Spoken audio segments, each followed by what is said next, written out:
The following content has been provided by RWTH Aachen University.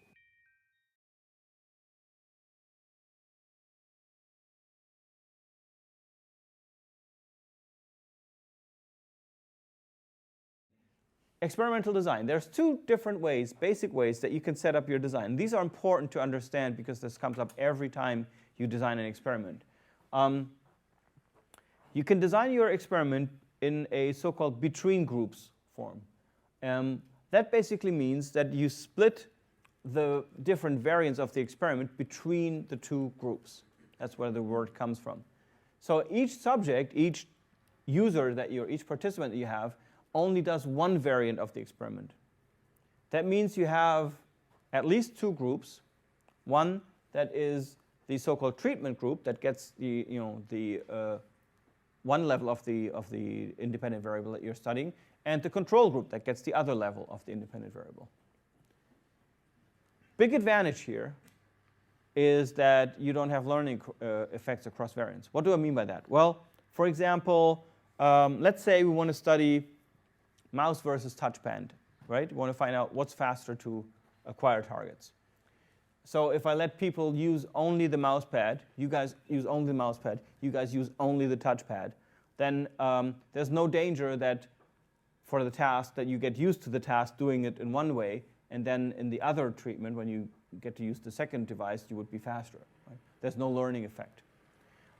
However, the disadvantage, of course, is that we require more users, right? Because I now only have 20 users for one condition and 20 for the other, rather than having 40 for each.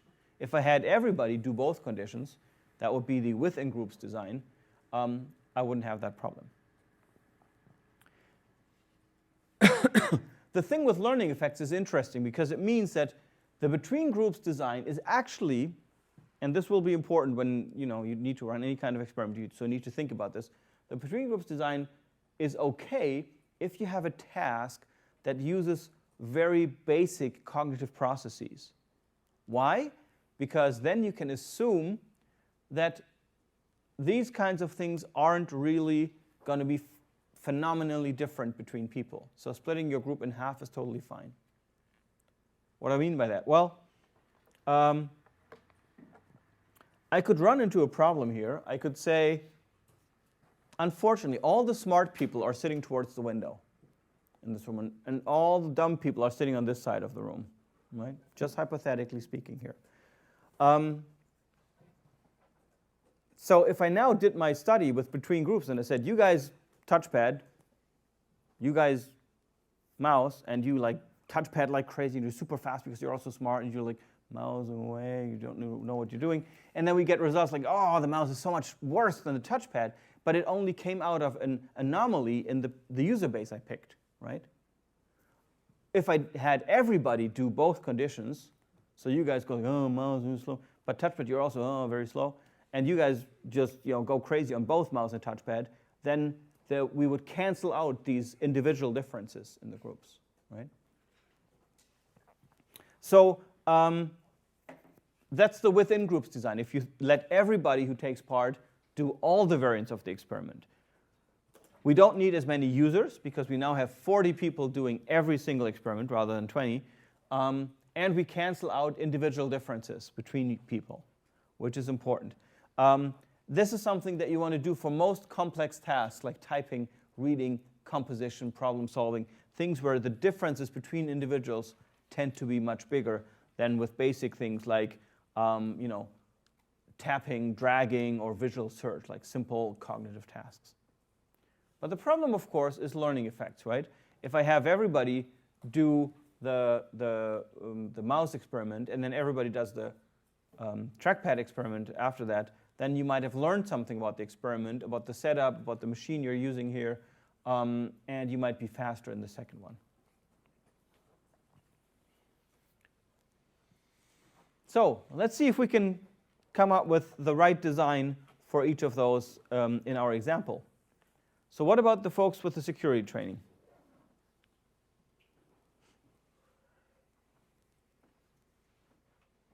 Yeah. You can use only in between groups because, they're completely separated.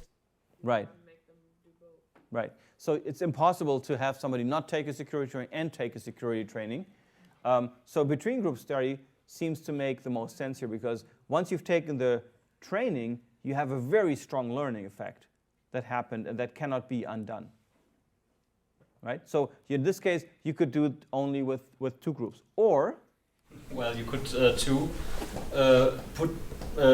get users which haven't attended the security training program, let them get their passwords, measure them, and then they attend a security training program. And after that, you test them again. right, so you could run it basically saying, okay, we're going to see what kind of passwords you do, then we expose you to the security training, and then we're going to have you do the passwords again. That would be a possibility, although there's a certain danger there that people, by having experienced that and being part of this experiment, they notice the issue of passwords being insecure, and that might change their so you're not really observing only the effect of the security training in this case. You're actually observing the effect of the security and this double experiment setup. So it's a little risky. Okay, but yeah. Maybe it's good to measure a special security training program. So when you take your subjects and they know it's about security, that means in the first place they try to make up secure passwords, and then after the security training program they have a certain knowledge. And then you can say, okay, what does the knowledge they get during the program make their passwords? Okay.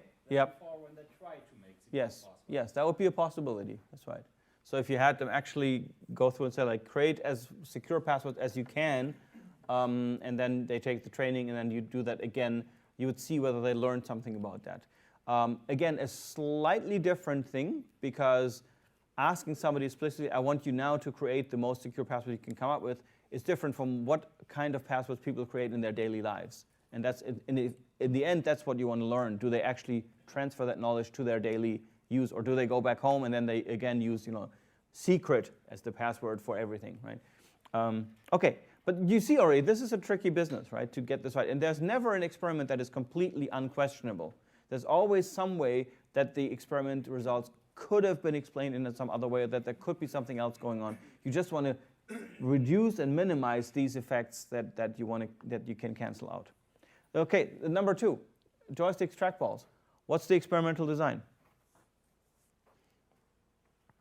Yep. It's more like a between groups design, because if I first test a user if he can track a static target with the joystick, and after that I give him a moving target, of course it's a different task, but it's the same execution. Right.